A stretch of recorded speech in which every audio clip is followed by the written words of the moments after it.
আজ রবিবার, ভাবছিলাম কি রান্না করা যায়। শেষে ভাবলাম মাংস রান্না করব। এই দেখুন, এটা হচ্ছে মুরগা। আজ আমি মুরগার মাংস রান্না করব। এই যে মুরগার মাংস রান্না করব। মুরগার মাংস কেটে কুটে আমি এখানে সব ভালো করে ধুয়ে রেখেছি।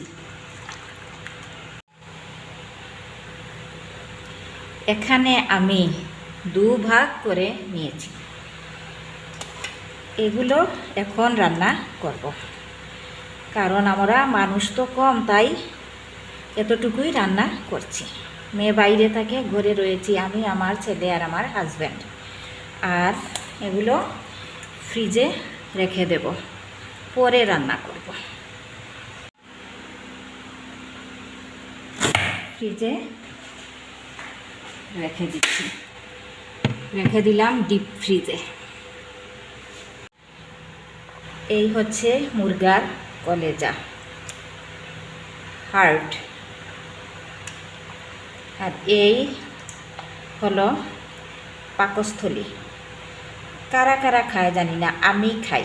ভালো করে ধুয়ে পরিষ্কার করে নিয়েছি, তাহলে আর অসুবিধা কি। পেঁয়াজ বাটা, রসুন বাটা আর আদা বাটা একসঙ্গে পেস্ট করে নিয়েছি। সব দিয়ে দিলাম মশলা মাংসের মধ্যে। স্বাদ মতো লবণ দিয়ে ভালোভাবে মেখে নিচ্ছি।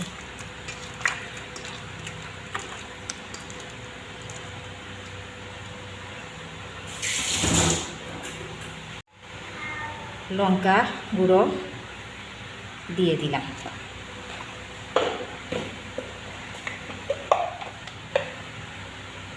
দিয়ে দিলাম হলুদের গুঁড়ো।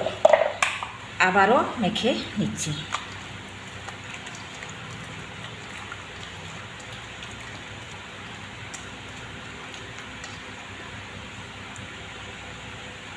আজ নতুন একটা মশলা অ্যাড করছি, এটা হচ্ছে 12 বাখর।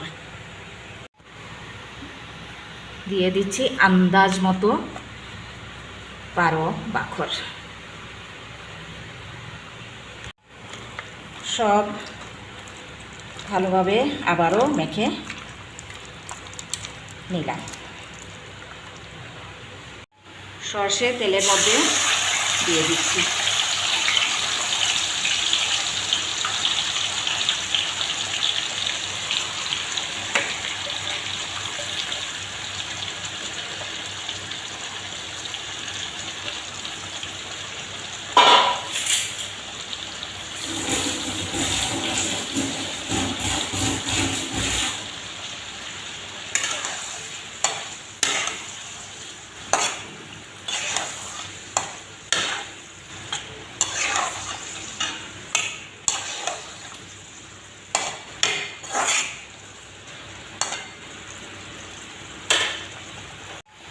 ঢাকা দিয়ে দিলাম।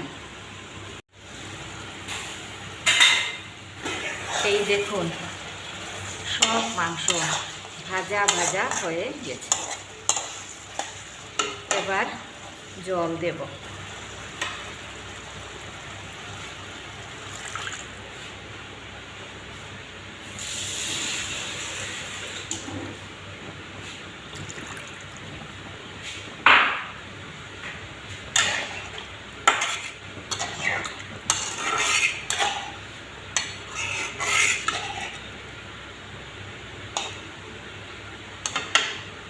এবার আমি গ্যাসের আঁচটাও বাড়িয়ে দিচ্ছি।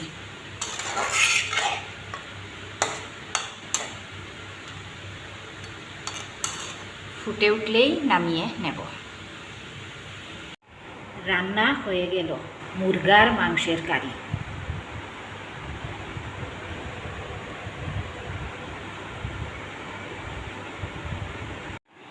কাঁকরুলের পুর খেতেও বেশ ভালো লাগে, তাই এখানে কাঁকরুল 2 ফালি করে সেদ্ধ বসিয়ে দিয়েছি হলুদ আর লবণ দিয়ে।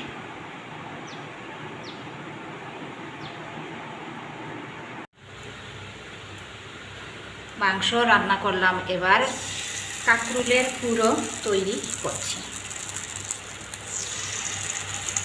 আমার মেয়েটা হোস্টেলে কি খাচ্ছে না খাচ্ছে এখান থেকে তো আর বুঝতে পারছি না। আল্লাহ তুমি আমার মেয়েকে হেফাজতে রেখো, শুধু আমার মেয়েকে না, সমস্ত পৃথিবীর সব মায়েদের ছেলে মেয়েকে ভালো রেখো। ডাক্তার মৌমিতা দেবনাথের ঘটনা শুধু ভারতবর্ষ কেন, সারা পৃথিবী কাঁপিয়ে দিয়েছে। এরকম ঘটনা যেন আর কারোর সঙ্গে না হয়।